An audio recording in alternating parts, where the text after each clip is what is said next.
The Clarkson Golden Knights broke out of an offensive slumber Saturday night against Niagara University as they scored 3 goals, all on a major power play in the span of 1 minute, 19 seconds to take a 3-0 lead in period number 1 before the Eagles would storm back to take a 4-3 lead. Then James Howden tied the game late in the contest for the Golden Knights. Joe Zarbo scored the game's first goal at 6:17 from Sam Lebrecq and Ben Sexton, giving Clarkson a 1-0 lead. Then, just moments later, Pat McGinnity's third of the year came off the stick of Patrick Marsh, and Paul Geiger, with his shot from the right point, went wide of the goal. McGinnity knocked in the rebound. It was a 2-0 Clarkson lead. Sam Lebrecq would add a goal only 20 seconds after that from Al McPherson, and Ben Sexton and Clarkson rolled to a 3-0 lead with 3 goals in the first 7:36 of the contest. Ryan Murphy made it 3-2 for the Knights with 2 power play goals for Niagara at the end of period number 1. They would score once in the second, once more early in the third to give the Purple Eagles a 4-3 lead, but James Howden would score the eventual game-tying marker from Ben Sexton at 6:31 of the third period. The teams played even the rest of the way, and Clarkson ended a 4-game losing streak with a 4-4 tie against the Purple Eagles of Niagara. With the tie, the Golden Knights are now 0-4-1 on the campaign. Greg Lewis, again the goaltender, with 23 saves for the Knights, who got 3 power play goals. Clarkson's on the road this weekend, and they'll take on Canisius with 2 games on Saturday and Sunday afternoon.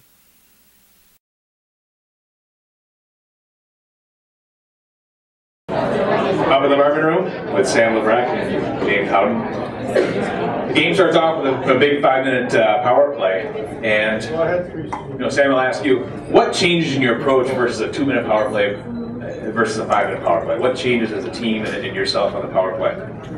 I would say probably not much. I mean, we're obviously going to try to set it up, not rush anything, like quick shots or whatever, but just settle down the zone, some crisp pass and some good puck movement, and that's probably it. Okay. On the 2 5-minute power plays you had the 2 units. Did Casey end up going with another unit? Did you end up having more guys on the power play at that because it's 5 minutes in length?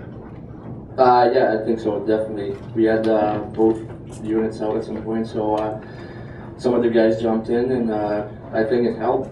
Gave both units a little rest there. All right, and James, you're the only one to beat Chobak on 60-plus shots that he's faced over the weekend. What did you see on that goal? It's kind of a broken play, puck comes off the boards. What did you see on that shot? Except did you close your eyes and just shoot? I don't know. I saw a length to the net there, and I'm not too sure how he didn't see it. I thought he was going to save it, but luckily it went in. Tied the game up.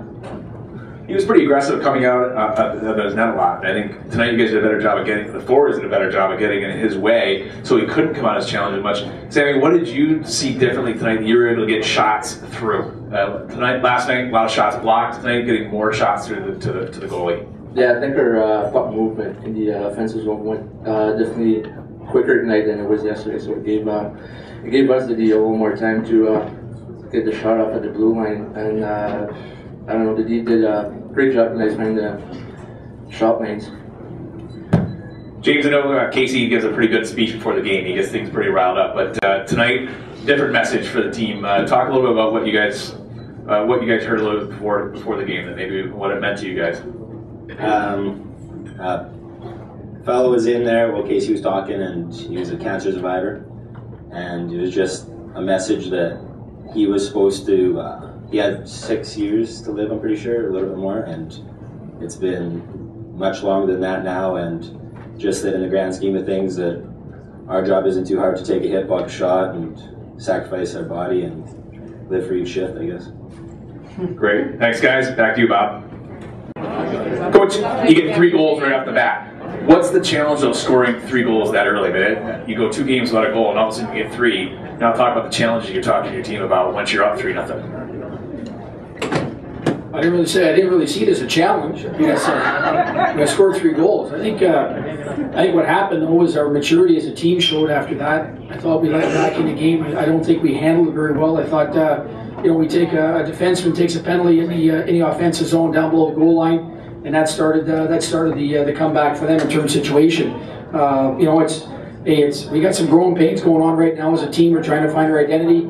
We talked all day about coming in numbers and doing a better job. We keep telling everybody we're a skating team, but I didn't feel the last couple of games we've really been skating and joining the rush and activating guys. And I thought tonight we came in waves. We were way better at that, and I thought that got them back and it got us going at the start of the game.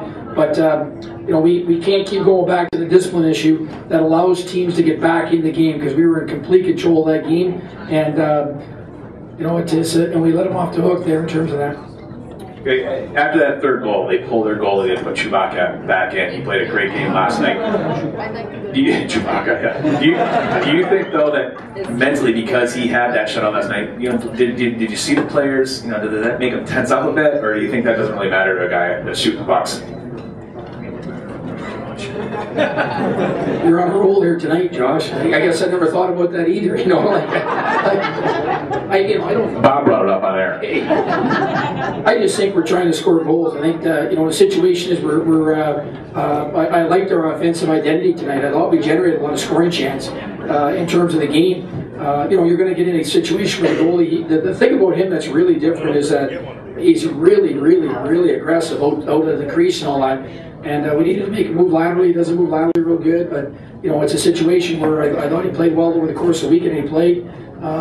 I just thought our guys, like I said to you before, I think we were resilient to in the third period to come back. That's a good sign for us to tie that game up. A couple situations. I'll take the 5-on-3 situation right now. That's obviously on me. We've got so much to do right now as a team to generate. Probably haven't spent enough time on that. So that just comes right back to me and my coaching. So I'll take responsibility for that over the course of the weekend. Probably cost us a point here or there in terms of the last two games.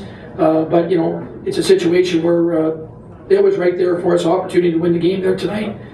Like I said, I was happy with some of the progress we made tonight in terms of some areas that we specifically talked about this afternoon that we want to get better at. We're trying to forge our identity, and I thought we did that in a lot of aspects tonight. All right, thanks, Casey.